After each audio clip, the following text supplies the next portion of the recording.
En 1933, un crimen cometido en Tampa, Florida, conmociona a los habitantes de Ybor City.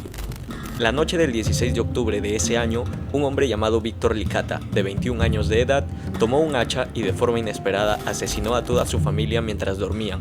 Acabó con la vida de sus padres, su hermana y sus 2 hermanos. Según algunos medios, cuando llegó la policía y Víctor fue detenido, no opuso resistencia, murmuraba sobre lo ocurrido y posteriormente señaló que lo había hecho porque soñó que sus padres y sus hermanos mutilaban sus extremidades mientras se burlaban de él. Tras esta presunta declaración de Víctor, algunos medios empezaron a llamarlo el asesino de los sueños. ¿Pero qué había ocurrido realmente para que Víctor cometiera tal atrocidad? Después del suceso, algunos periódicos afirmaron que Víctor era un consumidor frecuente de marihuana y que había cometido el crimen porque se encontraba bajo sus efectos. Por ejemplo, el día después del crimen, una noticia publicada en el diario The Tampa Daily Times afirmaba que Víctor Licata era usuario de marihuana, y además de ello se afirmaba algo curioso, pues la misma noticia señalaba que la marihuana es una hierba mexicana que se dice que causa locura. ¿Y por qué los medios ponían tanto énfasis en mencionar la marihuana?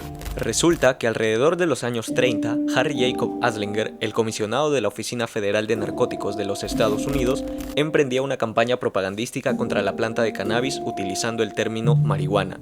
Y por aquellos años, curiosamente, Anslinger solía afirmar que la marihuana era una droga que causaba locura y que conducía a las personas a cometer actos violentos, aunque en realidad no existía ninguna evidencia que respalde sus afirmaciones. Sin embargo, cuando ocurrió la tragedia de la familia Licata en Tampa, Anslinger recogió las noticias rápidamente y empezó a utilizar el caso ante el público, precisamente para justificar su afirmación de que la marihuana causaba violencia y locura, y difundió así por todo Estados Unidos la idea de que este tipo de crímenes eran causados por la marihuana.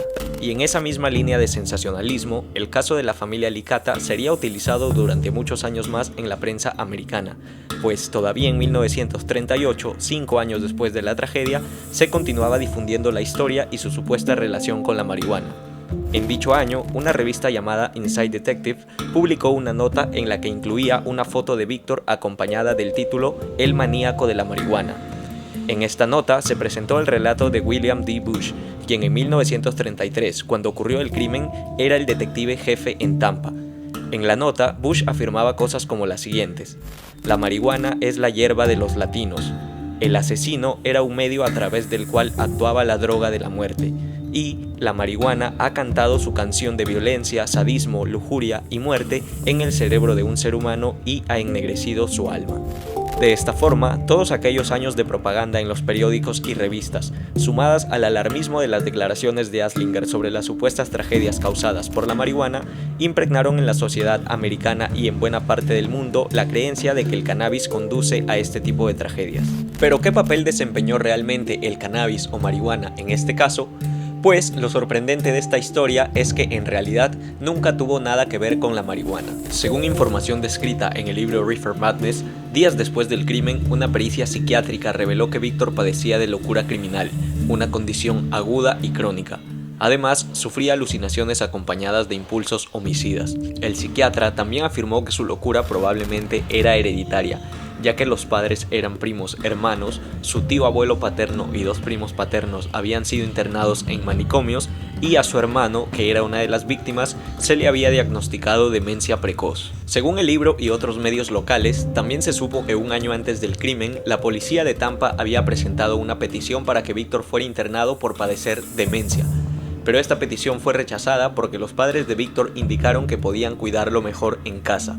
Además, también se ha señalado que después del crimen, Víctor fue sometido a un control de drogas y no se detectó indicios de consumo de marihuana. Pero lo más interesante del caso es que Víctor no fue condenado como criminal precisamente porque el fiscal de su caso concluyó que no podía ser juzgado por no encontrarse en plenas facultades mentales. En consecuencia, como medida alternativa, el 3 de noviembre del año 1933, Víctor Licata fue internado en el Hospital Psiquiátrico Estatal de Florida, donde, además, se le diagnosticó demencia precoz y tendencias homicidas, y su conducta sería calificada como manifiestamente psicótica. Es decir, con las pericias psiquiátricas se demostró que Víctor no habría actuado bajo los efectos de la marihuana, sino bajo las condiciones de su desorden mental, demostrando esto que, en realidad, el crimen no fue causado por la marihuana y que la planta no tuvo nada que ver con dicha tragedia. Según un informe periodístico del medio digital Fox 13 News, publicado el 17 de octubre de 2022, en 1945, Víctor Licata y otros 4 pacientes lograron escapar del Hospital Psiquiátrico Estatal de Florida,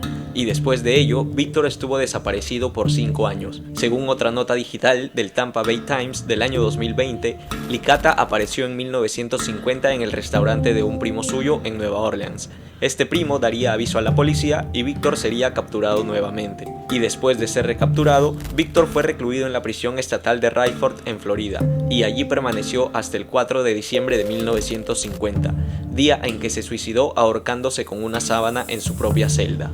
Indudablemente, toda esta secuencia de hechos, desde la petición para internar a Víctor por su condición mental, pasando por el crimen que habría cometido, hasta su trágico final en 1950, demuestran que efectivamente padecía de una afección mental importante. Y aparentemente esta sería la conclusión definitiva de esta historia, que Víctor cometió el crimen, pero que la marihuana nunca tuvo nada que ver con todo lo que pasó. No obstante, esta historia todavía tiene un giro aún más sorprendente, y es que, de acuerdo con una investigación independiente publicada en el sitio web ukia.org, existe la probabilidad de que Víctor no haya sido el responsable de estos crímenes, sino que podría haber sido falsamente acusado y utilizado como chivo expiatorio.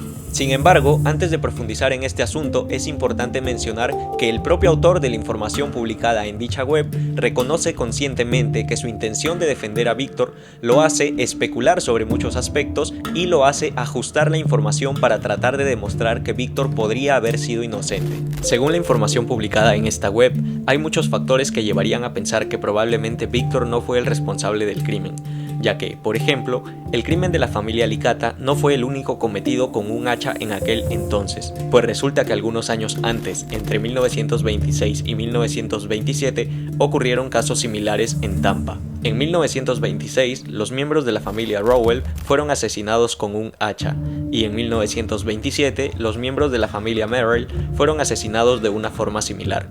Estos casos, curiosamente, fueron muy parecidos al caso de la familia Licata. En el caso de la familia Rowell, en 1926, no se logró encontrar responsables.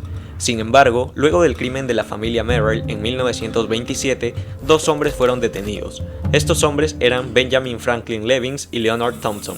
Según registros, Levins confesó haber asesinado a ambas familias mientras estaba bajo la influencia de sustancias narcóticas, y dijo que Thompson lo incitó a cometer los crímenes. No obstante, en otra declaración registrada en un diario, Levins dijo que se declaró culpable del crimen porque la policía lo amenazó con entregarlo a la mafia de Tampa si no se inculpaba. Después de todas estas situaciones un tanto confusas, Levins sería declarado culpable y condenado a la silla eléctrica, y Thompson sería liberado tras no encontrarse pruebas en su contra. Lo curioso de Levins es que, según la información disponible, también padecía de un desorden mental, y se sabe que antes de morir le dijo a su abogado que no sabía si realmente cometió o no los crímenes, y afirmó haber dicho la verdad lo mejor que pudo, pero a pesar de ello aceptaba su condena. Además, no opuso resistencia alguna al momento de su ejecución. Caminó sin ayuda hacia la silla y él mismo ayudó a ajustar las correas en sus piernas sentado sobre la silla eléctrica. En este caso, el informe de ukia.org señala que probablemente Levins era inocente y que de modo similar, Víctor pudo haber sido acusado falsamente también bajo el pretexto de su desorden mental. Por otra parte, volviendo al caso de la familia Licata, la información también indica que al momento de ser encontrado, Víctor estaba vestido de blanco y que no tenía ninguna mancha de sangre. Y esto es algo que se puede comprobar al observar las fotos de su detención. Por ello, el autor de la información especula que Víctor pudo no haber sido responsable, mientras que, por otra parte, la información más conocida del caso indica que Víctor pudo haberse cambiado la ropa después de cometer el crimen. Pero aquí viene un hecho aún más curioso, y es que, según el acta oficial del Departamento de Policía de Tampa, en la cual se describen los hechos, cuando los policías llegaron a la casa, preguntaron primero a los vecinos, y estos dijeron haber escuchado ruidos extraños por la noche. Después de ello, cuando los policías se acercaron a la casa, llamaron a la puerta preguntando directamente por Víctor. Pero si los policías llegaron al lugar sin saber lo que ocurría, ¿cómo fue que preguntaron directamente por Víctor? Indudablemente, este hecho bastante sospechoso es el que lleva directamente al autor de la investigación a pensar que Víctor pudo ser inocente y que pudo ser incriminado falsamente. Y entre otros hechos que también resultan confusos, existe otra teoría que afirma que probablemente la familia Licata habría sido asesinada por haber tenido vínculos con la mafia italiana o porque el padre de Víctor era hermano del cónsul italiano y aparentemente este hubiese tenido algunos enemigos. Sin embargo, estas hipótesis son menos creíbles y tienen menos argumentos para sostenerse. Además, según testimonios locales, es poco probable que la familia Licata hubiese tenido vínculos o problemas con algún tipo de mafia.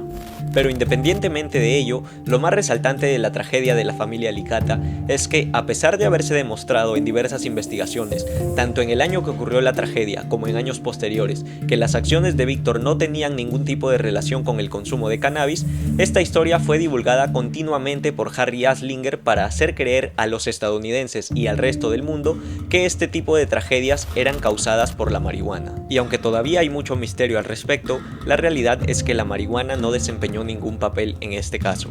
Sin embargo, a pesar de ello, aún existen ideas erróneas sobre la planta que la gente aún sigue creyendo, como por ejemplo que el cannabis mata las neuronas, algo que acabo de desmentir en el video que puedes ver a continuación.